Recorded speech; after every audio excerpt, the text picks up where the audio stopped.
नमस्कार दोस्तों, आपका स्वागत है हमारे नए हॉरर पॉडकास्ट में। दोस्तों, आज का हॉरर पॉडकास्ट विकास जी की है, तो चलिए अब यह कहानी विकास जी के नजरिए से सुनते हैं। लेकिन उससे पहले आप लोगों से एक रिक्वेस्ट है, अगर आप लोग चैनल पर नए हैं तो चैनल को सब्सक्राइब करें और हाई पॉइंट भेजकर अपना सपोर्ट जरूर दिखाएं। तो अब ज्यादा समय नहीं लेते हैं, चलिए कहानी की शुरुआत करते हैं। नमस्कार दोस्तों, मेरा नाम विकास है। आज मैं आपको अपनी जिंदगी में हुए एक ऐसे हादसे के बारे में बताने जा रहा हूं जिसने मेरी जिंदगी को पूरी तरह बदल कर रख दिया। यह बात तब की है जब मैंने अपनी मेडिकल की पढ़ाई पूरी की थी और मेरी इंटर्नशिप एक बड़े सरकारी अस्पताल में लगी थी। मैं बहुत खुश था कि मुझे इतने बड़े अस्पताल में काम करने का मौका मिल रहा था। मेरे घर वाले भी बहुत खुश थे। मैं अपना सारा सामान लेकर उस शहर पहुंच गया। अस्पताल बहुत बड़ा था और वहीं पर हम जैसे इंटर्न डॉक्टरों के रहने के लिए एक हॉस्टल भी बना हुआ था। मुझे भी उसी हॉस्टल में एक कमरा मिल गया। यह हॉस्टल अस्पताल की पुरानी बिल्डिंग में था, जिसे बाद में रहने के लिए ठीक किया गया था। मैं अपना सामान लेकर जब हॉस्टल पहुंचा तो वहां का माहौल थोड़ा अजीब सा लगा। बिल्डिंग काफी पुरानी थी और उसमें एक अजीब सी खामोशी थी।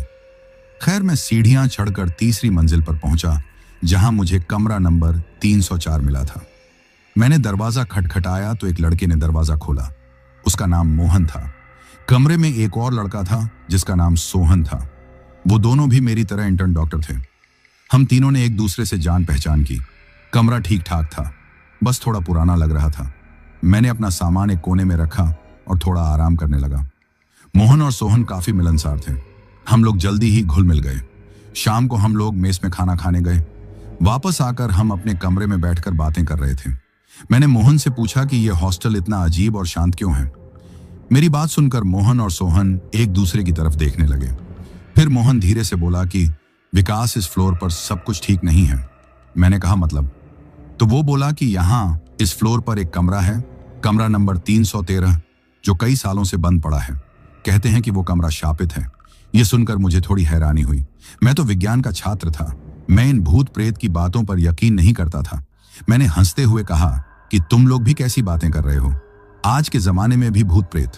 मेरी बात सुनकर सोहन बोला कि भाई, हम भी नहीं मानते थे, लेकिन जो कुछ हमने यहाँ सुना है और जो कुछ यहाँ पहले हो चुका है उसके बाद यकीन करना पड़ता है। मैंने कहा, ऐसा क्या हुआ था? तब मोहन ने मुझे बताना शुरू किया।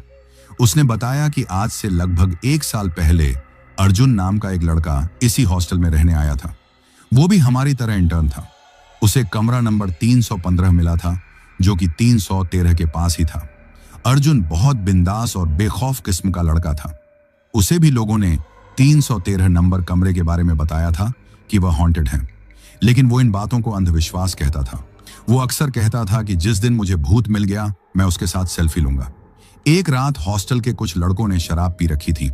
उन्होंने अर्जुन को चैलेंज कर दिया कि अगर तुम में इतनी हिम्मत है तो कमरा नंबर 313 का ताला तोड़कर दिखाओ। अर्जुन भी नशे में था।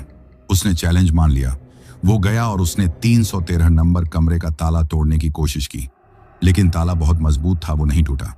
अगले दिन उसने वार्ड बॉय से कहकर कहीं से हथौड़ा और छेनी मंगवा ली। रात को जब सब सो गए तो वो अकेले ही उस कमरे का ताला तोड़ने लगा। बहुत मशक्कत के बाद उसने ताला तोड़ दिया और दरवाजा खोलकर अंदर चला गया।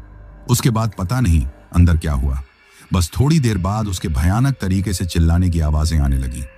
उसकी चीखें इतनी खौफनाक थीं कि पूरे फ्लोर पर सब लड़के जाग गए। सब डरते डरते बाहर निकले, लेकिन किसी की हिम्मत नहीं हुई कि उस कमरे के पास जाए। कुछ देर बाद आवाजें आनी बंद हो गईं। लड़कों को लगा शायद अर्जुन मजाक कर रहा है, लेकिन जब सुबह तक अर्जुन अपने कमरे में वापस नहीं आया तो लड़कों को चिंता हुई। उन्होंने वार्डन को बताया। वार्डन और कुछ स्टाफ के लोग कमरा नंबर 313 के पास गए। दरवाजा बस थोड़ा सा खुला हुआ था। उन्होंने हिम्मत करके दरवाजा खोला। अंदर का नजारा देखकर सबके होश उड़ गए। अर्जुन एक कोने में पड़ा हुआ था। उसकी आंखें फटी हुई थीं और वो बुरी तरह कांप रहा था। वो बस एक ही बात रट लगाए जा रहा था कि वो मुझे मार डालेगी, वो बच्ची मुझे मार डालेगी। उसकी हालत बहुत खराब थी। उसे तुरंत अस्पताल के इमरजेंसी वार्ड में भर्ती कराया गया। वो इतना डर गया था कि वो पागल सा हो गया था। वो किसी को पहचान नहीं रहा था, बस डरा डरा सा रहता था और रात को नींद में चिल्लाने लगता था। उसके घर वालों को बुलाया गया। वो लोग उसे अपने साथ ले गए। बाद में पता चला कि कुछ महीने बाद उसकी मौत हो गई। यह सब सुनकर मैं थोड़ा गंभीर हो गया। लेकिन मेरे मन में अभी भी शक था। मैंने कहा, हो सकता है कि उस कमरे में कोई जहरीली गैस हो या कुछ और हुआ हो। मोहन बोला, नहीं विकास, अर्जुन के घर वाले जब आए थे तो उनके साथ एक पंडित जी भी थे। वो कोई बहुत बड़े जानकार लग रहे थे। उन्होंने उस कमरे को देखा और बताया कि इस कमरे में एक औरत और एक बच्ची की आत्मा का वास है। वो बहुत खतरनाक है। उस पंडित जी ने कुछ पूजा पाठ की, मंत्र पढ़े और उस कमरे के दरवाजे पर एक अभिमंत्रित धागा बांध दिया। उन्होंने कहा कि इस कमरे को अब कभी कोई नहीं खोलेगा। अगर यह दरवाजा फिर से खुला तो बहुत अनर्थ हो जाएगा। तब से इस कमरे पर एक बड़ा सा ताला लगा दिया गया है और इस पर साफ साफ लिखा है कि अंदर जाना मना है। मैंने कहा, लेकिन उस कमरे में ऐसा क्या है? मतलब वो आत्माएं वहां क्यों हैं? सोहन बोला कि यह तो किसी को नहीं पता। बस सब यही कहते हैं कि कई साल पहले इस अस्पताल के बनते समय ही कुछ बुरा हुआ था। यह हॉस्टल पहले अस्पताल का ही हिस्सा था। शायद उसी वक्त की कोई आत्माएं हैं। हम लोग भी ज्यादा जानने की कोशिश नहीं करते, बस रात को अपने कमरे में रहते हैं और उस कमरे की तरफ कोई नहीं जाता। उनकी बातें सुनकर मैं भी थोड़ा सोच में पड़ गया था। मुझे लगा कि शायद यह लोग मुझे डरा रहे हैं, या हो सकता है कि यह सब हॉस्टल में रैगिंग का कोई हिस्सा हो। मैंने बात बदल दी और कहा कि चलो छोड़ो ये सब, नींद आ रही है, सो जाते हैं। कल सुबह जल्दी उठकर ड्यूटी पर भी जाना है। हम लोग लाइट बंद करके सो गए। मुझे अपने बेड पर नींद नहीं आ रही थी। मैं बार बार उसी कमरे के बारे में सोच रहा था। मैं यह मानने को तैयार नहीं था कि भूत प्रेत सच में होते हैं। मुझे लग रहा था कि जरूर इसके पीछे कोई और राज है। यही सब सोचते सोचते पता नहीं कब मेरी आंख लग गई। रात को अचानक मेरी नींद खुली। मुझे ऐसा लगा जैसे कोई रो रहा है। किसी औरत के सिसकियां लेने की आवाज आ रही थी। मैंने कान लगाकर सुनने की कोशिश की। आवाज बहुत हल्की थी, जैसे बहुत दूर से आ रही हो। मैंने मोहन और सोहन की तरफ देखा। वो दोनों गहरी नींद में सो रहे थे। मुझे लगा शायद मेरा वहम है। मैं वापस सोने की कोशिश करने लगा, लेकिन तभी वो आवाज फिर से आई। इस बार वो थोड़ी साफ थी और उसके साथ ही मुझे ऐसा लगा जैसे कोई छोटा बच्चा खिलखिलाकर हंस रहा हो। यह सुनकर मेरे रोंगटे खड़े हो गए। मैं थोड़ा डर गया। मैंने सोचा कि बाहर निकलकर देखूं कि आवाज कहां से आ रही है, लेकिन मेरी हिम्मत नहीं हुई। मैं चुपचाप अपने बेड पर लेटा रहा। वो आवाजें कुछ देर तक आती रहीं, कभी रोने की आवाज तो कभी हंसने की। फिर धीरे धीरे वो आवाजें बंद हो गईं। मैं बहुत देर तक जागा रहा। मुझे समझ नहीं आ रहा था कि जो मैंने सुना वो सच था या मेरा कोई सपना। डर के मारे मुझे नींद भी नहीं आ रही थी। मैं बस सुबह होने का इंतजार करने लगा। जैसे तैसे रात बीती। सुबह मैंने मोहन और सोहन से इस बारे में पूछा। मैंने कहा कि रात को मुझे रोने और हंसने की आवाजें सुनाई दी थी। मेरी बात सुनकर वो दोनों एक दूसरे को देखने लगे। मोहन बोला कि हाँ विकास, ऐसी आवाजें यहाँ अक्सर आती हैं। हम लोगों को तो आदत हो गई है। ये आवाजें उसी बंद कमरे 313 से आती हैं। तुम भी आदत डाल लो, और हाँ, भूलकर भी उस कमरे की तरफ मत जाना। उनकी बात सुनकर मैं हैरान रह गया। मतलब जो मैंने सुना वो सच था, लेकिन मेरा मन अभी भी यह मानने को तैयार नहीं था। मुझे लगा कि जरूर कोई इन लड़कों के साथ मजाक कर रहा है, या फिर इस हॉस्टल में कोई ऐसा राज है जिसे सबसे छुपाया जा रहा है। मैंने फैसला कर लिया कि मैं इस राज का पता लगाकर रहूंगा। मुझे नहीं पता था कि मेरा यह फैसला मेरी जिंदगी की सबसे बड़ी गलती साबित होने वाला था। मैं उस दिन अपनी ड्यूटी पर गया, लेकिन मेरा मन काम में नहीं लग रहा था। बार बार मेरे दिमाग में वही कमरा और रात की आवाजें घूम रही थीं। मैं बस यह जानना चाहता था कि उस बंद कमरे नंबर 313 का सच क्या है। और दोस्तों, यह मेरी कहानी की बस शुरुआत थी। इसके बाद मेरे साथ जो कुछ हुआ वो आप सोच भी नहीं सकते कि उस रात के बाद मेरी जिंदगी कैसे एक डरावने सपने में बदल गई। मैं उस बंद कमरे के जितना करीब जाने की कोशिश कर रहा था, मौत मेरे उतने ही करीब आ रही थी। मैं उस सरकारी अस्पताल के हॉस्टल में रहने आया था, और कैसे मेरे दोस्तों मोहन और सोहन ने मुझे उस हॉस्टल की तीसरी मंजिल पर मौजूद कमरा नंबर 313 के बारे में बताया था। उन्होंने मुझे अर्जुन की कहानी सुनाई थी, वो लड़का जो हमारी ही तरह इंटर्न था और जिसने उस कमरे को खोलने की गलती की थी, जिसके बाद वो पागल हो गया और मर गया। उन्होंने मुझे उस पंडित जी के बारे में भी बताया था, जिसने उस कमरे को अभिमंत्रित धागे से बांध दिया था। ये सब सुनकर भी मेरा मन ये मानने को तैयार नहीं था। मैं तो एक डॉक्टर था, विज्ञान का छात्र था। मैं भूत प्रेत और आत्माओं की बातों पर कैसे यकीन कर लेता। लेकिन उस रात जब मैंने अपनी कानों से उस औरत के रोने की और उस बच्ची के खिलखिलाने की आवाजें सुनी, तब मेरे दिल में एक अजीब सा डर बैठ गया था। मैं समझ नहीं पा रहा था कि यह मेरा वहम था या सच्चाई। खैर, जैसे तैसे वो रात गुजरी। अगली सुबह जब मैं उठा तो मेरा सिर भारी हो रहा था, क्योंकि मैं रात भर ठीक से सो नहीं पाया था। मोहन और सोहन पहले ही उठकर तैयार हो रहे थे। वो लोग बिल्कुल सामान्य लग रहे थे, जैसे रात को कुछ हुआ ही ना हो। शायद वो लोग इन आवाजों के इतने आदी हो चुके थे कि उन्हें कोई फर्क ही नहीं पड़ता था। मैंने भी उनसे रात की आवाजों के बारे में फिर से कोई बात नहीं की। मुझे लगा कि वो लोग शायद मेरा मजाक उड़ाएंगे, कहेंगे कि एक ही रात में डर गया। मैं चुपचाप तैयार हुआ और हम लोग नाश्ता करके अस्पताल के लिए निकल गए। अस्पताल में मेरा पहला दिन था। मुझे इमरजेंसी वार्ड में ड्यूटी मिली थी। वहां बहुत भीड़ थी, चारों तरफ मरीज थे। कोई दर्द से कराह रहा था तो कोई अपनी चोट पर रो रहा था। मैं अपने सीनियर डॉक्टरों के साथ मरीजों को देखने में लग गया, लेकिन मेरा दिमाग बार बार भटक रहा था। मेरा मन काम में नहीं लग रहा था। जब भी कोई मरीज दर्द से चिल्लाता तो मुझे लगता जैसे मैं उस औरत के रोने की आवाज सुन रहा हूं। मैं अपने ख्यालों में खोया हुआ था। तभी मेरे सीनियर डॉक्टर ने मुझे डांटा। उन्होंने कहा कि डॉक्टर विकास, आपका ध्यान कहाँ है? मरीज को देखो। मैंने हड़बड़ाते हुए उनसे माफी मांगी और अपने काम पर ध्यान देने की कोशिश करने लगा, लेकिन उस कमरे का ख्याल मेरे दिमाग से निकल ही नहीं रहा था। मैं बार बार सोच रहा था कि आखिर उस कमरे में ऐसा क्या है? अर्जुन के साथ क्या हुआ होगा? वो औरत और बच्ची कौन है? क्या वो सच में आत्माएं हैं, या फिर यह सब इस हॉस्टल में रहने वाले लड़कों का कोई बहुत बड़ा मजाक है, कोई प्रैंक है जो वो नए आने वाले लड़कों के साथ करते हैं? हाँ, यह हो सकता है, मेरे मन ने कहा। जरूर ये सब मिलकर मुझे डराने की कोशिश कर रहे हैं। यह ख्याल आते ही मुझे थोड़ी राहत मिली। मैंने सोचा कि अगर यह मजाक है तो मैं भी इस मजाक का हिस्सा बनूंगा। मैं इन लोगों को दिखा दूंगा कि मैं डरने वालों में से नहीं हूं। मैं इस राज का पर्दाफाश करके रहूंगा। यही सब सोचते हुए कब शाम हो गई पता ही नहीं चला। मेरी ड्यूटी खत्म हो गई थी। मैं थका हुआ वापस हॉस्टल लौटा। मोहन और सोहन कमरे पर ही थे। मोहन कोई मोटी सी मेडिकल की किताब पढ़ रहा था और सोहन अपने फोन पर लगा हुआ था। मैं भी फ्रेश होकर अपने बेड पर लेट गया, लेकिन मेरे दिमाग में अभी भी वही कमरा घूम रहा था। मैंने सोचा कि आज रात मैं फिर से उन आवाजों को सुनने की कोशिश करूंगा। मैं यह जानना चाहता था कि वो आवाजें सच में 313 से ही आती हैं या कहीं और से। शाम को हम लोग खाना खाने मेस में गए। मेस का खाना बहुत बेकार था, ठंडी रोटियां और पानी जैसी दाल। लेकिन मुझे भूख लगी थी तो मैंने चुपचाप खा लिया। खाना खाकर हम लोग वापस अपने कमरे में आ गए। रात के लगभग 10 बज रहे थे। मोहन और सोहन अपनी अपनी पढ़ाई में लग गए। मैं भी अपनी एक किताब खोलकर बैठ गया, लेकिन मेरा मन पढ़ाई में बिल्कुल नहीं लग रहा था। मैं बस रात होने का इंतजार कर रहा था। मैं बार बार घड़ी देख रहा था। समय जैसे कट ही नहीं रहा था। धीरे धीरे रात के 11 बजे, फिर 12। मोहन और सोहन ने अपनी किताबें बंद की और सोने चले गए। उन्होंने लाइट बंद कर दी। कमरे में बस नाइट लैंप की हल्की सी रोशनी थी। मैं भी अपनी किताब बंद करके सोने का नाटक करने लगा। मैं चाहता था कि वो दोनों जल्दी से सो जाएं, ताकि मैं अपनी जांच पड़ताल शुरू कर सकूं। मैं चुपचाप लेटा रहा। कमरे में पंखे की आवाज के सिवा कोई और आवाज नहीं थी।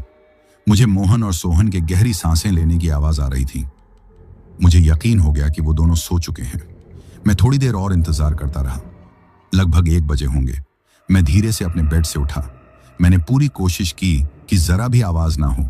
मेरे पैर कांप रहे थे, पता नहीं क्यों। दिल भी जोर जोर से धड़क रहा था, शायद इसलिए कि मैं कुछ ऐसा करने जा रहा था जिसके लिए मुझे मना किया गया था। मैंने धीरे से अपने कमरे का दरवाजा खोला और बाहर गलियारे में आ गया। गलियारा यानी कॉरिडोर। वो पूरा कॉरिडोर उस वक्त बहुत डरावना लग रहा था। वहां बहुत शांति थी। बस एक बल्ब जल रहा था जो उस कॉरिडोर के आखिरी सिरे पर था, और वो भी रह रहकर झपक रहा था। दीवारों पर सीलन की वजह से पपड़ी जमी हुई थी। अस्पताल की फिनाइल की अजीब सी महक चारों तरफ फैली हुई थी। मैं नंगे पैर धीरे धीरे आगे बढ़ने लगा। मेरी मंजिल थी कमरा नंबर 313। मैं उस कमरे के ठीक सामने जाकर रुकना चाहता था। मैं देखना चाहता था कि क्या सच में आवाजें वहीं से आती हैं। मैं उस कमरे से लगभग 10 कदम दूर हूंगा। तभी मुझे अपने दाएं तरफ एक कमरे का दरवाजा खुला दिखा। वो कमरा नंबर 311 था। अचानक उस कमरे से कोई बाहर निकला। उसे देखकर मैं एक पल के लिए डर गया। वो एक लंबा सा लड़का था, शायद मुझसे सीनियर था। उसने मुझे घूर कर देखा। उसकी आंखें लाल हो रही थीं, जैसे वो कई रातों से सोया ना हो। वो मेरी तरफ चलकर आया। मैं अपनी जगह पर जम गया था। उसने मेरे पास आकर धीमी लेकिन सख्त आवाज में पूछा, कौन हो तुम और इतनी रात को यहां क्या कर रहे हो? मैंने घबराते हुए कहा कि जी मैं विकास हूं, नया इंटर्न हूं, कमरा नंबर 304 में रहता हूं। वो बस पानी पीने जा रहा था। मेरी बात सुनकर वो हंसा, एक अजीब सी हंसी। उसने कहा, पानी? पानी तो दूसरी तरफ है, तुम तो कमरा नंबर 313 की तरफ जा रहे थे। उसका नाम रमन था, वो हमारा सीनियर था, और जैसा कि मुझे बाद में पता चला, वो पिछले 2 साल से इसी हॉस्टल में रह रहा था। मैंने कहा, नहीं, मैं तो बस। मेरी बात काटते हुए रमन बोला, देखो, नए आए हो इसलिए समझा रहा हूं, इस कमरे से दूर रहना। जिसने भी इस कमरे के राज को जानने की कोशिश की है, उसका अंजाम बहुत बुरा हुआ है। अर्जुन को तो तुम जानते ही होगे। मैंने हाँ में सिर हिलाया। वो बोला कि बस, तो फिर अपनी जान प्यारी है तो इस गलियारे में रात को मत घूमना, और खासकर इस कमरे के आसपास तो बिल्कुल नहीं। यह कहकर वो मुड़ा और अपने कमरे में वापस चला गया। मैं वहीं खड़ा रहा। उसकी बातों से मैं थोड़ा डर गया था, लेकिन मेरे मन का शक और गहरा हो गया था। मुझे लगा कि जरूर यह रमन भी उस मजाक में शामिल है। ये सब सीनियर मिलकर हमें डरा रहे हैं ताकि हम लोग उस कमरे के पास न जाएं। लेकिन वो लोग ऐसा क्यों कर रहे हैं? क्या है उस कमरे में? कोई खजाना है, या फिर वो लोग वहां कोई गैर कानूनी काम करते हैं? मेरा दिमाग अब और तेजी से चलने लगा था।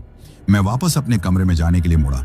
तभी मेरी नजर एक और कमरे पर पड़ी, कमरा नंबर 312, जो 313 के बिल्कुल बगल में था। उस कमरे का दरवाजा थोड़ा सा खुला था और अंदर से किसी के बात करने की आवाज आ रही थी। मैं चौंक गया। इतनी रात को कौन बात कर रहा है? मैं धीरे से उस दरवाजे के पास गया। अंदर लाइट जल रही थी। मैंने दरवाजे की दरार से अंदर झांका। अंदर एक लड़का बैठा था। वो फोन पर किसी से बात कर रहा था। वो बहुत डरा हुआ लग रहा था। वो फोन पर रो रहा था। वो कह रहा था कि मुझे यहां नहीं रहना, वो मुझे मार डालेगी। अजय की तरह वो मुझे भी मार डालेगी। मुझे बचा लो, मुझे यहां से ले जाओ। वो बार बार अजय का नाम ले रहा था। मैं हैरान था कि यह कौन है और यह अजय कौन है। मैं उसे सुनने ही वाला था कि तभी वो लड़का चुप हो गया। उसे शायद एहसास हो गया था कि कोई बाहर खड़ा है। उसने डरते डरते पूछा, कौन है? कौन है बाहर? मैं डर गया। मैं वहां से खिसकने ही वाला था कि उसने झटके से दरवाजा खोल दिया। वो मुझे देखकर चौंक गया। वो लड़का सुरेश था। वो भी हमारी तरह इंटर्न था। उसकी हालत बहुत खराब थी। आंखों के नीचे काले गड्ढे पड़ गए थे, बाल बिखरे हुए थे। वो मुझे घूर कर देखने लगा। फिर वो अचानक मुझ पर चिल्लाया, चले जाओ यहां से। क्यों आए हो यहां? जासूसी करने आए हो? मैं तुम्हें सब बता दूंगा, चले जाओ। वो पागलों की तरह चिल्ला रहा था। मैं घबरा गया। मैंने कहा, भाई शांत हो जाओ, मैं तो बस। उसने मुझे धक्का दिया और अपना दरवाजा जोर से बंद कर लिया। मैं हक्का बक्का वहीं खड़ा रहा। यह सब क्या हो रहा था? यह सुरेश इतना डरा हुआ क्यों था? और यह अजय कौन था? क्या उसका भी अर्जुन जैसा ही कोई हाल हुआ था? मेरा सिर घूम रहा था। एक तरफ रमन की धमकी, दूसरी तरफ सुरेश का यह डरावना बर्ताव। मुझे यकीन हो गया था कि इस हॉस्टल में, और खासकर इस तीसरी मंजिल पर, कुछ बहुत गलत हो रहा है, और इसका राज कमरा नंबर 313 से जुड़ा है। मैं वापस अपने कमरे में आ गया। मोहन और सोहन वैसे ही सो रहे थे। उन्हें कुछ पता नहीं चला। मैं अपने बेड पर आकर लेट गया, लेकिन मेरी आंखों से नींद गायब थी। अब मेरे दिल में डर के साथ साथ एक गुस्सा भी था। मुझे लग रहा था कि ये सब मिलकर मुझसे कुछ छुपा रहे हैं।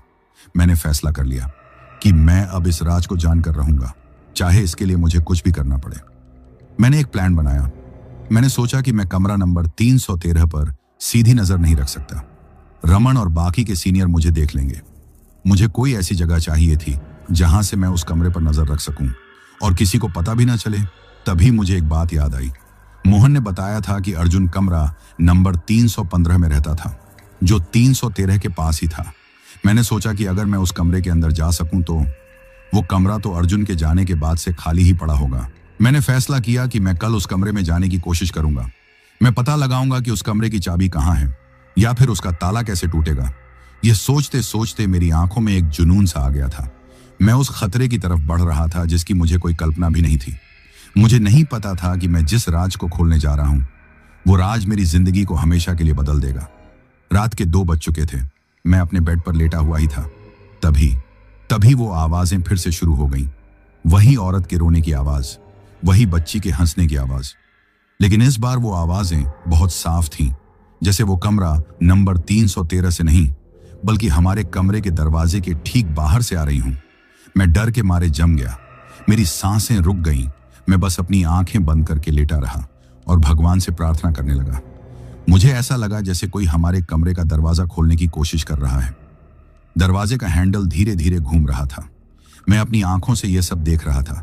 मेरी चीख निकलने वाली थी, लेकिन मेरे गले से आवाज ही नहीं निकल रही थी। तभी वो आवाजें बंद हो गईं। सब कुछ शांत हो गया। मैं कांप रहा था, पसीने से भीग गया था। मैंने हिम्मत करके अपनी आंखें खोली। सब कुछ सामान्य था। शायद मेरा वहम था, लेकिन दोस्तों, वो वहम नहीं था। वो एक शुरुआत थी, एक ऐसे खौफनाक खेल की शुरुआत जिसमें मैं अनजाने में ही सही पर शामिल हो चुका था। और इस खेल का अगला पड़ाव बहुत भयानक होने वाला था। मैं इतना डर गया था कि मैं हिल भी नहीं पा रहा था। मैंने अपनी आंखें कसकर बंद कर ली थीं और बस भगवान का नाम ले रहा था। मोहन और सोहन गहरी नींद में सो रहे थे। उन्हें शायद कुछ भी पता नहीं चला। काफी देर तक मैं वैसे ही लेटा रहा। फिर धीरे धीरे वो आवाजें बंद हो गईं। सब कुछ एकदम शांत हो गया, लेकिन वो शांति तूफान से पहले की शांति थी। मैं पूरी रात सो नहीं सका। मेरी आंखें बस दरवाजे पर टिकी थीं कि कहीं वो फिर से न खुल जाए। जैसे तैसे सुबह हुई। सूरज की रोशनी कमरे में आई तो मेरी जान में जान आई। मैं तुरंत उठा। मेरा सिर डर और नींद की कमी से फटा जा रहा था।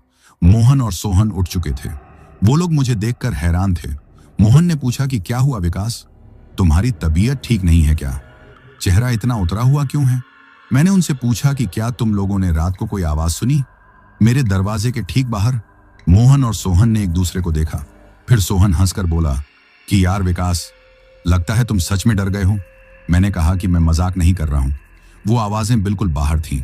मोहन थोड़ा गंभीर होकर बोला कि देखो विकास, मैंने तुमसे पहले भी कहा था, यह हॉस्टल पुराना है।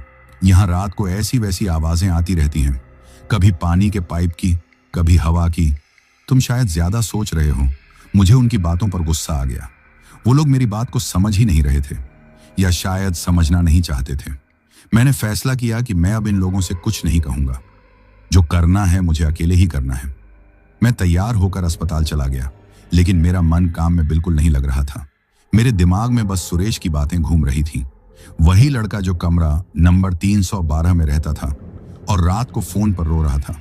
वो किसी अजय के बारे में बात कर रहा था। वो कह रहा था कि वो लोग अजय की तरह उसे भी मार डालेंगे। मुझे सुरेश से बात करनी थी। मुझे उससे अजय के बारे में पूछना था। ड्यूटी खत्म होते ही मैं सीधा हॉस्टल पहुंचा। मैं अपने कमरे में नहीं गया। मैं सीधा कमरा नंबर 312 के पास गया। मैंने हिम्मत करके दरवाजा खटखटाया। अंदर से कोई आवाज नहीं आई। मैंने फिर से खटखटाया। इस बार अंदर से सुरेश की डरी हुई आवाज आई। कौन है? मैंने कहा सुरेश, मैं विकास हूं, कमरा नंबर 304 से। मुझे तुमसे कुछ जरूरी बात करनी है। पहले तो वो चुप रहा, फिर उसने धीरे से दरवाजा खोला। बस उतना ही जितना कि वो मुझे देख सके। उसकी हालत कल रात से भी ज्यादा खराब थी। आंखें सूजी हुई थीं, जैसे वो पूरी रात रोया हो। उसने मुझे घूर कर देखा और कहा कि तुम्हें क्या चाहिए? मैंने कहा, मुझे तुमसे अजय के बारे में पूछना है। अजय कौन है? अजय का नाम सुनते ही उसकी आंखों में खौफ भर गया। वो मेरी तरफ ऐसे देखने लगा जैसे मैंने कोई गुनाह कर दिया हो। उसने मेरा हाथ पकड़ा और मुझे झटके से कमरे के अंदर खींच लिया और दरवाजा तुरंत बंद कर दिया। कमरे में बहुत अंधेरा था। उसने लाइट भी नहीं जलाई थी। सामान सब बिखरा पड़ा था। वो मुझे पकड़कर दीवार से सटाकर खड़ा हो गया और मेरी आंखों में देखकर फुसफुसाने लगा, तुम उसका नाम मत लो। वो लोग सुन रहे हैं, वो सब सुनते हैं। मैंने कहा, कौन लोग? सुरेश। मुझे बताओ क्या हुआ था अजय के साथ? सुरेश की आंखों से आंसू बहने लगे। वो बोला कि अजय मेरा दोस्त था, मेरा रूममेट था। वो भी तुम्हारी तरह था, नया आया था। उसे भी इन बातों पर यकीन नहीं था। वो भी कमरा नंबर 313 का राज जानना चाहता था। वो भी रात को बाहर निकलता था। मैंने उसे बहुत रोका, लेकिन वो नहीं माना। एक रात वो बाहर गया और फिर वापस नहीं आया। मैंने कहा कि मतलब? वो कहाँ गया? सुरेश रोने लगा। वो बोला कि वो कहीं नहीं गया, वो यहीं है। उन लोगों ने उसे मार डाला। उसने छत से कूदकर जान दे दी।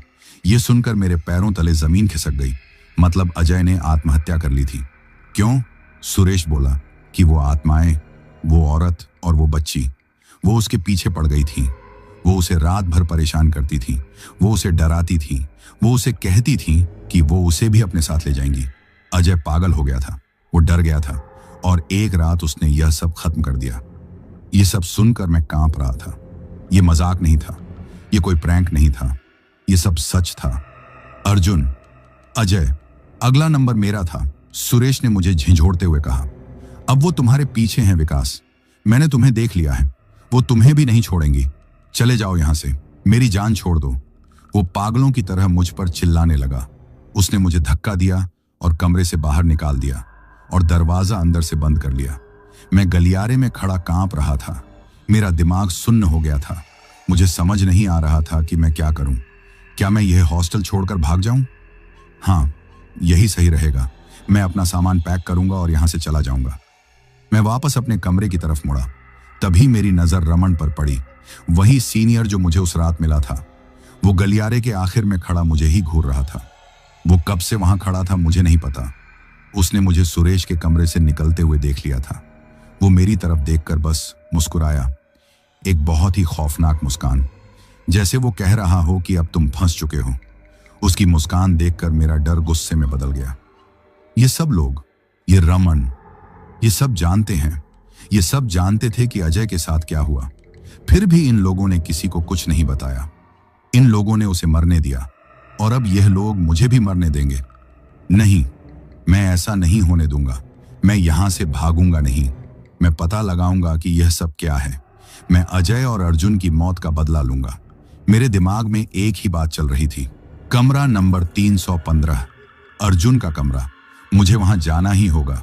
मुझे पता था कि अब खतरा बहुत बढ़ गया है, लेकिन मेरे पास और कोई रास्ता नहीं था।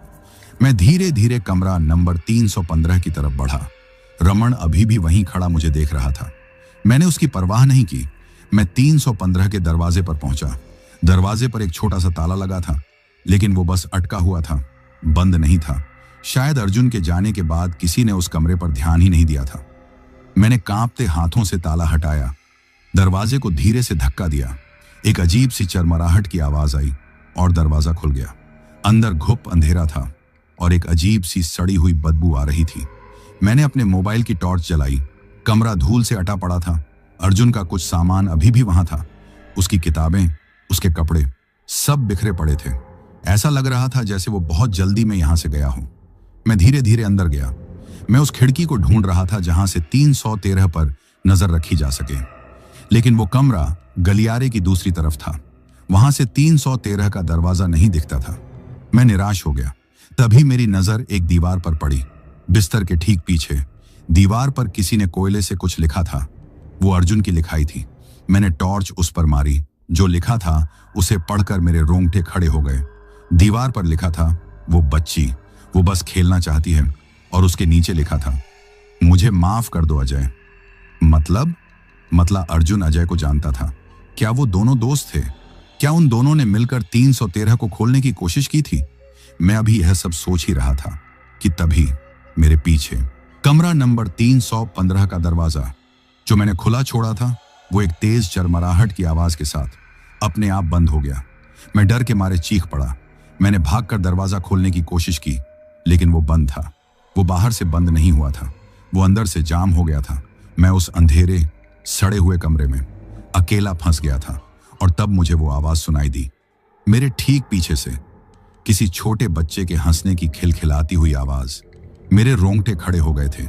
मेरी हिम्मत नहीं हो रही थी कि मैं पीछे मुड़कर देखूं। मैं दरवाजे को पीटने लगा। मैं चिल्लाया, कोई है? दरवाजा खोलो। मोहन, सोहन। मेरी आवाज उस कमरे में ही गूंज कर रह गई। बाहर से कोई जवाब नहीं आया। और वो हंसी, वो रुकी नहीं, वो और तेज हो गई, जैसे वो मेरे डर का मजा ले रही हो। मजबूर होकर मैंने हिम्मत जुटाई। मैं धीरे से पलटा। मैंने अपने मोबाइल की टॉर्च उस कोने की तरफ की जहां से आवाज आ रही थी, और जो मैंने देखा उसे देखकर मेरी सांसें रुक गईं। वहां एक छोटी सी बच्ची खड़ी थी, शायद 4 या 5 साल की होगी। उसने पुरानी सी फ्रॉक पहनी हुई थी। वो मेरी तरफ देखकर मुस्कुरा रही थी, लेकिन उसकी मुस्कान वो सामान्य नहीं थी। उसकी आंखें बिल्कुल काली थीं। उनमें कोई सफेदी नहीं थी। वो बस मुझे घूर रही थी और हंस रही थी। मैं जम गया था। मैं हिल भी नहीं पा रहा था। तभी उस बच्ची के पीछे अंधेरे में से कोई और उभरा। वो एक औरत थी, लंबी, दुबली पतली।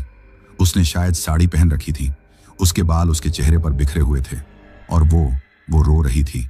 वही सिसकियों की आवाज जो मैंने अपने कमरे के बाहर सुनी थी, वहां अब वो मेरे सामने थी। बच्ची ने हंसना बंद कर दिया। वो औरत धीरे धीरे अपना चेहरा ऊपर उठाने लगी। मैंने डर के मारे अपनी आंखें बंद कर ली। मैं चिल्लाना चाहता था, लेकिन मेरे गले से आवाज नहीं निकल रही थी। तभी उस औरत ने एक भयानक चीख मारी। वो चीख इतनी तेज थी कि मुझे लगा मेरे कान के पर्दे फट जाएंगे और वो मेरी तरफ झपट्टी।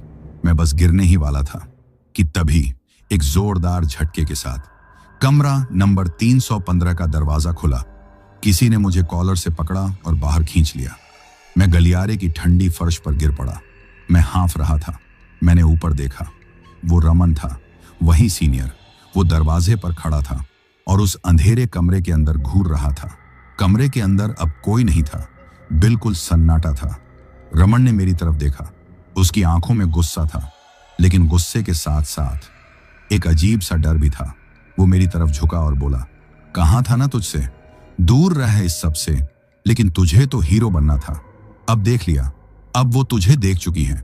अब वो तेरा पीछा नहीं छोड़ेंगी। मैं कुछ बोल नहीं पा रहा था, मैं बस कांप रहा था। मैंने हिम्मत करके कहा, अजय। सुरेश, तुम सब जानते थे, तुमने अजय को मरने दिया। मेरी बात सुनकर रमन की आंखें लाल हो गईं। उसने मुझे झकझोर दिया। चुप, एकदम चुप, कुछ नहीं जानता तू। मैंने अजय को नहीं मारा। मैंने उसे भी समझाने की कोशिश की थी, जैसे तुझे कर रहा हूं, लेकिन वो नहीं माना। वो भी तेरी तरह जुनून में था। उसे लगा वो सब कुछ ठीक कर देगा। वो बोला कि यह कोई खेल नहीं है। वो बच्ची जिसे देखकर तुझे लगा कि वो खेलना चाहती है, वो बस एक चारा है। असली खतरा वो औरत है, उसकी माँ। वो गुस्से में है, वो भटक रही है, वो कुछ ढूंढ रही है, और जब तक उसे वो नहीं मिलता, वो किसी को नहीं छोड़ेगी। अर्जुन और अजय ने उन्हें जगा दिया था। अजय की मौत के बाद वो कुछ शांत हो गई थी, लेकिन अब तूने उन्हें फिर से जगा दिया है, और इस बार वो और ज्यादा गुस्से में है। रमन ने मुझे उठाया। वो बोला कि अब सिर्फ तेरी बात नहीं है, तूने हम सबको खतरे में डाल दिया है। वो अब इस कमरे में वापस आ गई हैं। वो अब पूरे फ्लोर पर घूमेंगी। सुरेश अगला नंबर हो सकता है, तेरे रूममेट्स, और फिर तू। मैं चुपचाप उसकी बातें सुनता रहा। मेरे पास कहने को कुछ नहीं था। वो सही कह रहा था। मैंने बहुत बड़ी गलती कर दी थी। रमन मुझे मेरे कमरे 304 तक छोड़कर गया। उसने कहा कि आज रात कुछ भी हो, कमरे से बाहर मत निकलना और अपने दोस्तों को भी मत निकलने देना। ये कहकर वो चला गया। मैं अपने कमरे में आया।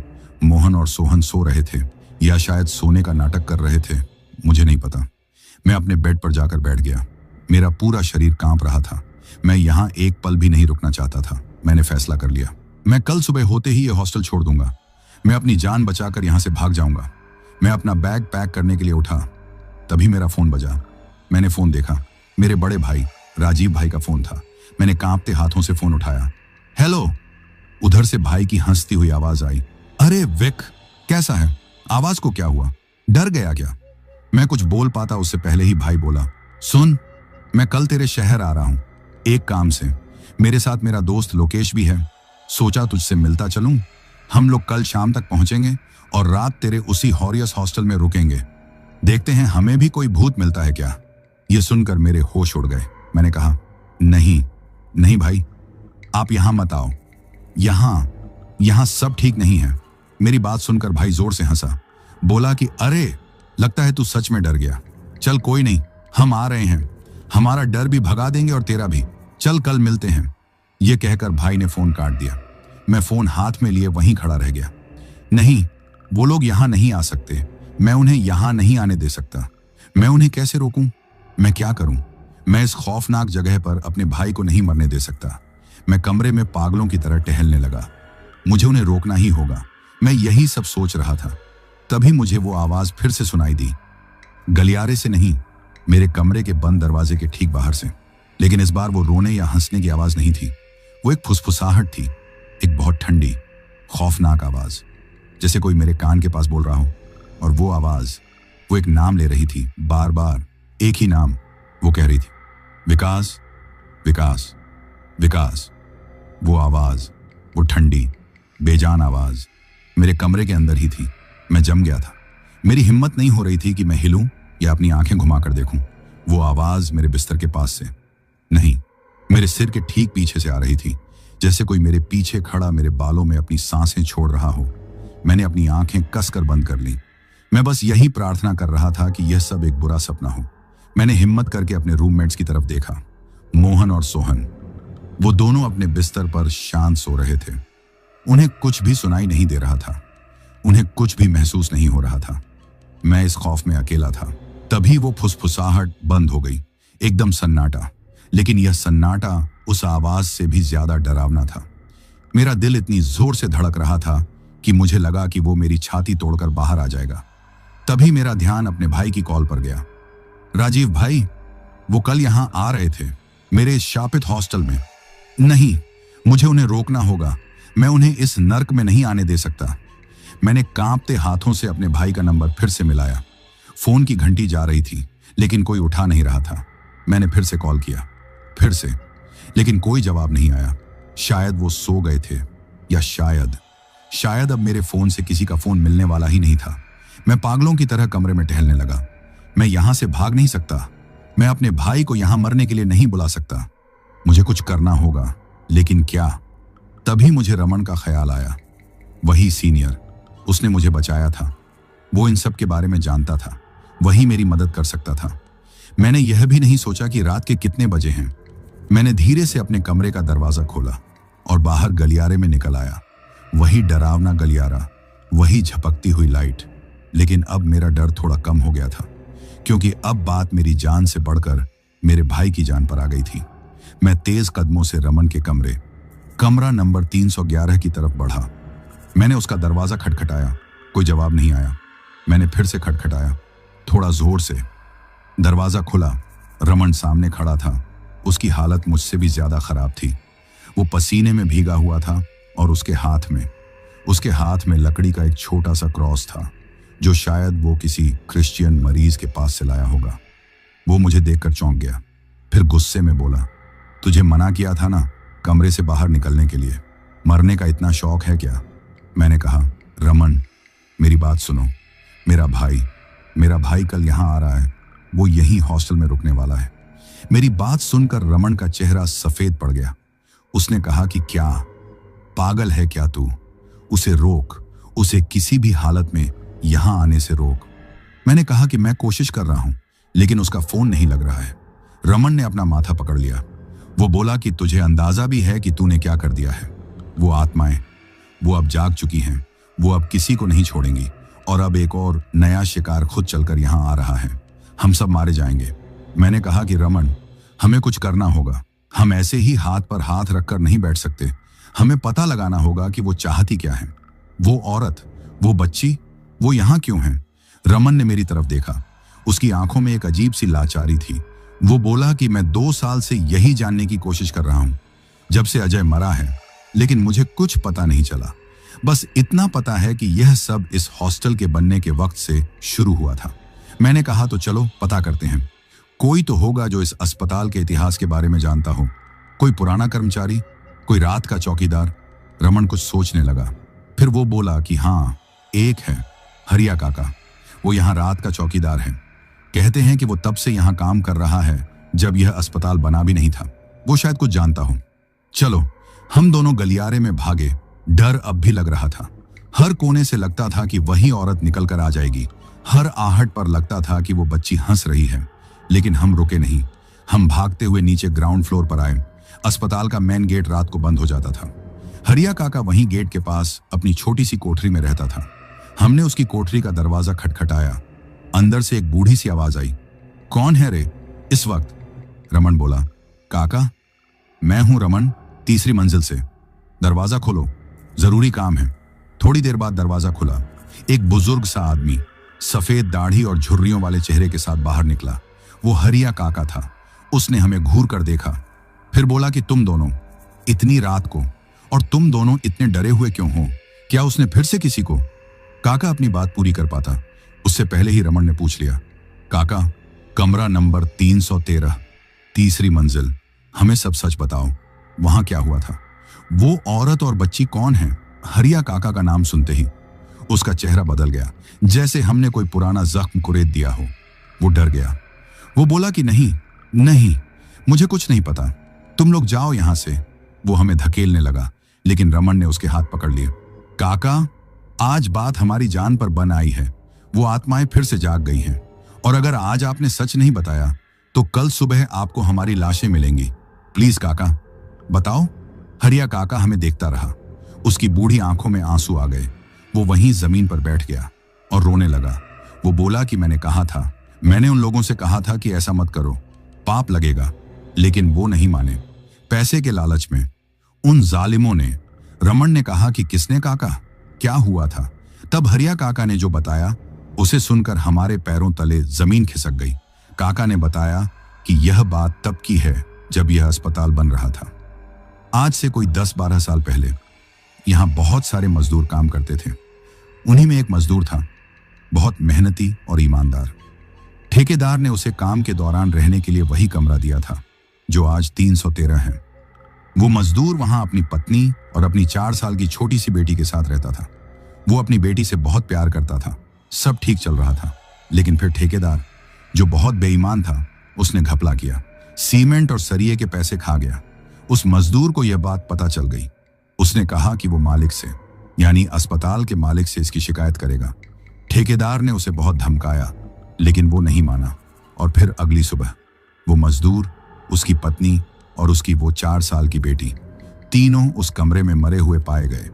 पुलिस आई, ठेकेदार ने सबको पैसा खिला दिया और बात रफा दफा कर दी, यह कहकर कि मजदूर ने पहले अपनी बीवी और बेटी को मारा और फिर खुद फांसी लगा ली। सबने मान लिया, लेकिन मैं जानता था। मैंने उस रात उन लोगों की चीखें सुनी थी। वो आत्महत्या नहीं थी, वो हत्या थी। उन तीनों को बेरहमी से मार दिया गया था। ये सुनकर हम दोनों कांप रहे थे। रमन ने पूछा, काका, उस मजदूर का नाम क्या था? हरिया काका ने अपनी नम आंखें उठाईं और बोला, उसका नाम राजीव था। राजीव, ये नाम मेरे कानों में एक बम की तरह फटा।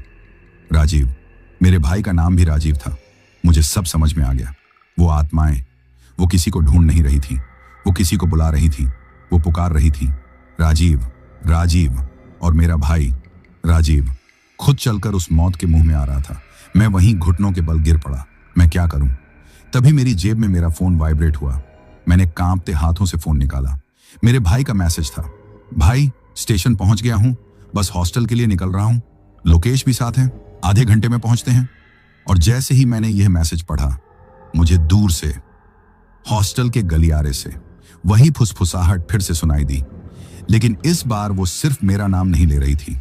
वो एक खुशी से, एक जीत की आवाज में कह रही थी, राजीव आ गया। राजीव। मैं वहीं जमीन पर गिर गया। नहीं, ये नहीं हो सकता। रमन ने मुझे झिंझोड़ा। विकास, संभाल खुद को, हमें उन्हें रोकना होगा। हरिया काका डर के मारे अपनी कोठरी में छुप गया था। मैंने कांपते हाथों से भाई को फिर से कॉल किया। इस बार फोन लगा, लेकिन किसी ने उठाया नहीं, सीधा कट गया। फिर से ट्राई किया, फोन स्विच ऑफ बता रहा था। वो आत्माएं, वो नहीं चाहती थीं कि मैं अपने भाई से बात करूं। रमन बोला कि चलो विकास, हमें गेट पर भागना होगा। हमें उन्हें हॉस्टल के अंदर आने से पहले ही रोकना होगा।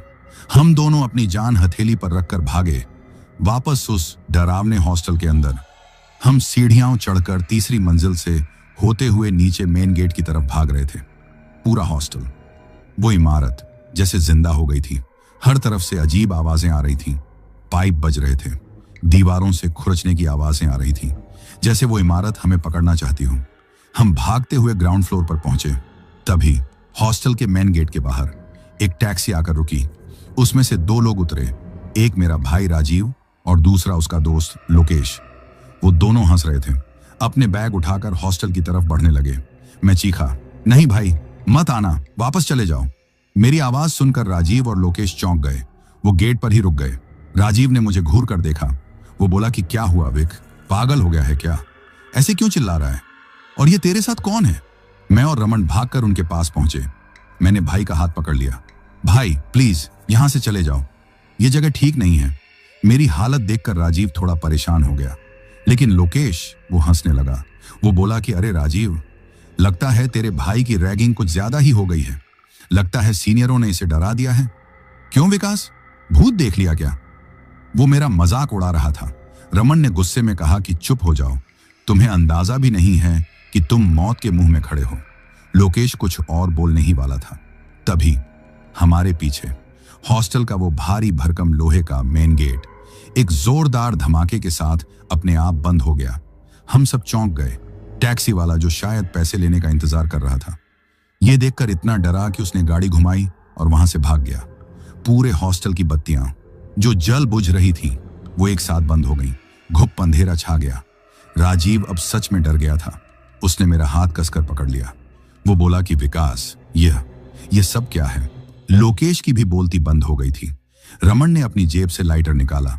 उसकी छोटी सी लौ में हमने जो देखा वो हमारी जिंदगी का सबसे खौफनाक मंजर था।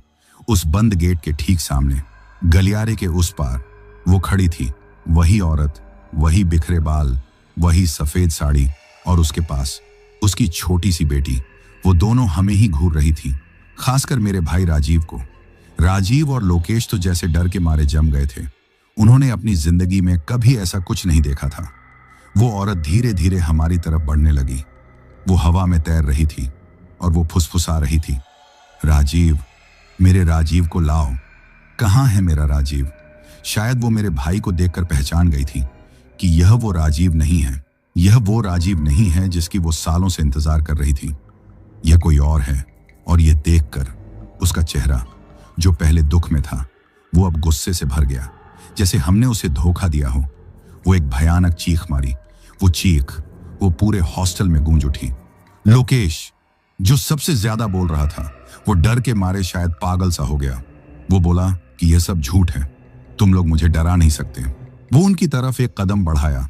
रमन चीखा, नहीं, रुक जाओ। लेकिन बहुत देर हो गई थी। उस औरत ने अपना हाथ उठाया और लोकेश बिना किसी के छुए हवा में उठ गया। वो हवा में छटपटाने लगा, जैसे कोई उसका गला दबा रहा हो, और फिर उस आत्मा ने उसे एक झटके से दूर दीवार पर फेंक दिया। लोकेश का सिर दीवार से टकराया और वो वहीं बेसुध होकर गिर पड़ा। राजीव यह देखकर चीख पड़ा। वो भागने के लिए मुड़ा, लेकिन गेट बंद था। वो आत्मा, वो अब मेरे भाई की तरफ बढ़ रही थी। वो उसे मार डालती। रमन ने मुझे धक्का दिया। विकास, राजीव को लेकर भाग, ऊपर भाग, अपने कमरे में। मैं अपने भाई को खींचा। वो तो जैसे सुध बुद्ध खो चुका था। हम सीढ़ियों की तरफ भागे। रमन हमारे पीछे था। वो आत्मा हमारे पीछे चीखती हुई आ रही थी। वो बच्ची, वो भी हंसती हुई हमारे पीछे भाग रही थी। हम भागते हुए तीसरी मंजिल पर पहुंचे, अपने कमरे 304 के पास। मोहन और सोहन शायद चीखें सुनकर जाग गए थे। वो डर के मारे दरवाजे से झांक रहे थे। हमने उन्हें धक्का दिया और कमरे के अंदर घुस गए। राजीव, मैं, रमन, मोहन और सोहन, हम पांचों उस कमरे में थे। हमने दरवाजा बंद किया और उस पर अलमारी और बिस्तर लगाकर उसे झाम कर दिया। कमरे में सब हाँफ रहे थे। राजीव एक कोने में बैठा रो रहा था। मोहन और सोहन कांप रहे थे। बाहर गलियारे में सब शांत था, एकदम खामोशी। शायद वो चली गई, मैंने हिम्मत करके कहा। तभी हमारे कमरे के दरवाजे पर एक हल्की सी खरोंच की आवाज आई, जैसे कोई अपने नाखूनों से लकड़ी को खुरच रहा हो। और फिर उस छोटी बच्ची की आवाज आई, बिल्कुल दरवाजे के दूसरी तरफ।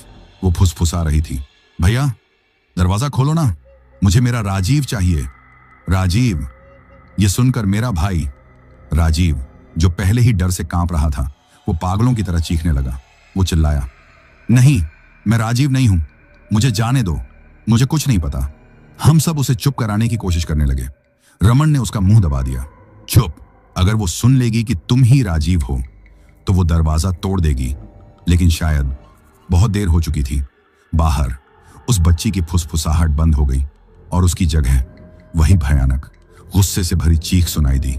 वो औरत, वो मां, वो जान गई थी कि उसका शिकार अंदर है।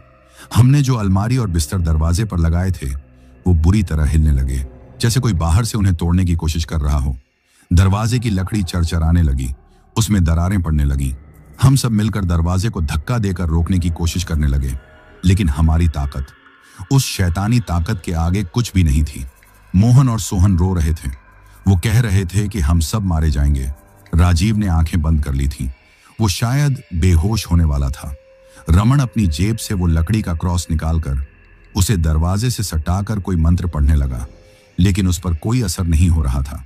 दरवाजा अब टूटने ही वाला था। तभी मुझे अर्जुन की वो बात याद आई जो उसने कमरा नंबर 315 की दीवार पर लिखी थी। वो बच्ची, वो बस खेलना चाहती है। मैं चीखा, रमन, वो औरत नहीं, वो बच्ची खेलना चाहती है।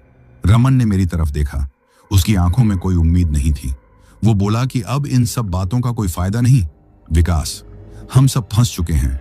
दरवाजे पर एक आखिरी जोरदार धक्का लगा और दरवाजा टूटकर अंदर आ गिरा। अलमारी और बिस्तर पलट गए। हम सब पीछे गिर पड़े। कमरे में धूल और लकड़ी के टुकड़े भर गए और उस टूटे हुए दरवाजे के बीच वो खड़ी थी। वो औरत, उसका नाम मिताली था। जैसा कि हमें बाद में पता चला, वो गुस्से में हमें घूर रही थी। उसकी आंखें आग की तरह जल रही थीं। वो धीरे धीरे अंदर आने लगी। उसकी बेटी, वो बच्ची, वो उसके पीछे खड़ी थी, लेकिन वो डरी हुई लग रही थी। वो मां के गुस्से से डर रही थी। मिताली की नजरें सीधी मेरे भाई राजीव पर टिकी थी। उसने अपना हाथ उठाया। वो मेरे भाई की तरफ बढ़ी। हम सब, मैं, रमन, हम सब जम गए थे। हमारा शरीर हिल नहीं रहा था। हमारा दिमाग काम नहीं कर रहा था। वो मेरे भाई को मार डालती, वो हम सबको मार डालती। तभी गलियारे से एक बूढ़ी सी आवाज आई, रुक जा मिताली, रुक जा बेटी। हम सब ने मुड़कर देखा। वो हरिया काका था, वो बूढ़ा चौकीदार। वो गलियारे में खड़ा था और उसके हाथ में एक छोटी सी, बहुत पुरानी कपड़े की बनी हुई गुड़िया थी। हरिया काका कांप रहा था, लेकिन उसकी आंखों में डर नहीं था। वो धीरे धीरे कमरे के अंदर आया। वो मिताली के सामने आकर खड़ा हो गया। वो आत्मा उसे घूर रही थी, लेकिन उसने काका को कुछ नहीं किया। शायद वो उन्हें पहचानती थी। हरिया काका ने वो गुड़िया उस छोटी बच्ची की तरफ बढ़ाई। काका ने रोते हुए कहा, ले ले बेटी, ये तेरी गुड़िया है। उस दिन तू इसे ही ढूंढ रही थी ना? ये ठेकेदार के ट्रक के नीचे पड़ी मिली थी। मुझे माफ कर दे बेटी, मैं डर गया था। मैं ये तुम्हें दे नहीं पाया। वो छोटी बच्ची जो अपनी मां के पीछे छुपी थी, उसकी नजरें उस गुड़िया पर टिक गईं। वो एक कदम आगे बढ़ी, लेकिन मिताली, उसकी मां, उसने एक भयानक चीख मारी और बच्ची को पीछे खींच लिया। वो गुस्से में थी। उसे बदला चाहिए था, उसे राजीव चाहिए था। हरिया काका ने कहा, मत कर मिताली, यह वो राजीव नहीं है। तेरा राजीव तो तुझे और तेरी बेटी को बचाने आया था। वो तो कब का चला गया, लेकिन तूने अपने गुस्से में उसे भी यहां रोक रखा है। तभी रमन चीखा, देखो कमरा नंबर 313। हम सब ने उस तरफ देखा। कमरा नंबर 313 के दरवाजे पर, जो हमेशा बंद रहता था, वहां एक परछाई खड़ी थी, एक आदमी की परछाई। वो मजदूर राजीव, वो वहां खड़ा था, टूट चुका, लाचार। वो अपनी बीवी और बेटी को देख रहा था, लेकिन उनके पास नहीं आ पा रहा था। शायद मिताली के गुस्से ने उसे रोक रखा था। वो बस रो रहा था। वो बच्ची, उसने एक तरफ अपनी मां के गुस्से को देखा और दूसरी तरफ अपने पिता के आंसुओं को, और फिर उसने उस गुड़िया को देखा जो हरिया काका के हाथ में थी। वो मां का हाथ छुड़ाकर भागी। वो हरिया काका के पास नहीं गई, वो भागी अपने पिता के पास। वो कमरा नंबर 313 के दरवाजे पर खड़े अपने पिता से लिपट गई। वो मजदूर राजीव, उसने अपनी बेटी को सालों बाद छुआ था। उसने अपनी बेटी को कसकर गले लगा लिया। वो दोनों रो रहे थे। मिताली, जो यह सब देख रही थी, वो वहीं जम गई। उसका गुस्सा, उसका क्रोध जैसे पिघलने लगा। वो अपने परिवार को देख रही थी। उसकी आंखों से, जो अब तक लाल थी, उनसे आंसू बहने लगे। वो भी धीरे धीरे अपने पति और बेटी की तरफ बढ़ी। वो तीनों, राजीव, मिताली और उनकी बेटी, वो तीनों उस दरवाजे पर एक दूसरे से लिपट गए। उनका परिवार पूरा हो गया था। उन तीनों के शरीर से एक तेज रोशनी निकली। वो रोशनी इतनी तेज थी कि हमने अपनी आंखें बंद कर लीं, और जब हमने आंखें खोली तो कमरे में कोई नहीं था। वो जा चुके थे। उन्हें मुक्ति मिल गई थी। कमरे में बस हम 5 लोग थे और हरिया काका, जो जमीन पर बैठे रो रहे थे। पूरे हॉस्टल में एक खामोशी छा गई थी, लेकिन इस बार यह खामोशी डरावनी नहीं थी। ये शांति वाली खामोशी थी। हवा, जो पहले भारी और बदबूदार थी, अब वो ताजी लग रही थी, जैसे बरसों का बोझ उतर गया हो। हम सब कुछ देर तक चुपचाप बैठे रहे। फिर हमें लोकेश का ख्याल आया, जो नीचे मेन गेट पर बेहोश पड़ा था। हम सब भागकर नीचे गए। लोकेश वहीं पड़ा था, लेकिन वो जिंदा था। वो धीरे धीरे आंखें खोल रहा था। रमन ने सुरेश के कमरे 312 का दरवाजा खटखटाया। सुरेश ने डरते डरते दरवाजा खोला, लेकिन आज उसके चेहरे पर वो खौफ नहीं था। उसे भी महसूस हो गया था कि वो जा चुके हैं। उस रात, उसी वक्त मेरे भाई राजीव और लोकेश ने वो हॉस्टल छोड़ दिया। राजीव ने मुझसे एक शब्द नहीं कहा। वो बस मुझे गले लगाकर रोता रहा। अगली सुबह मैंने भी अपना सामान पैक कर लिया। मोहन और सोहन भी वो हॉस्टल छोड़ रहे थे। मैं रमन के कमरे में गया। वो भी अपना बैग पैक कर रहा था। उसने मुझे देखकर एक हल्की सी मुस्कान दी। वो बोला कि अजय की आत्मा को शांति मिल गई होगी और मुझे भी। मैंने हरिया काका को ढूंढा। वो अपनी कोठरी में थे। मैंने उन्हें धन्यवाद कहा। उन्होंने मेरी जान बचाई थी। उन्होंने उन आत्माओं को मुक्ति दिलाई थी।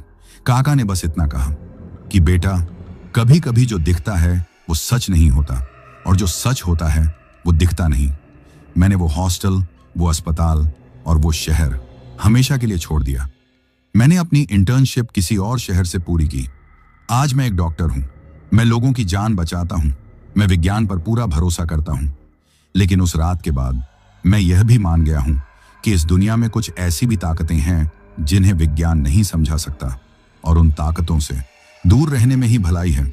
आज भी जब मैं किसी पुरानी बिल्डिंग को देखता हूं तो मेरे कान में वो फुसफुसाहट गूंजने लगती है, राजीव, राजीव, और मैं कांप जाता हूं। दोस्तों, ये थी मेरी कहानी, मेरी जिंदगी का वो सच जिसने मुझे हमेशा के लिए बदल दिया। तो दोस्तों, ये कहानी यही खत्म हुई। और अगर आप लोग भी चाहते हैं कि आपका नाम वीडियो में लिया जाए तो अपना नाम और अपने शहर का नाम वीडियो में कमेंट करें। अगर आपको यह कहानी पसंद आई हो तो वीडियो को लाइक और चैनल को सब्सक्राइब करें ताकि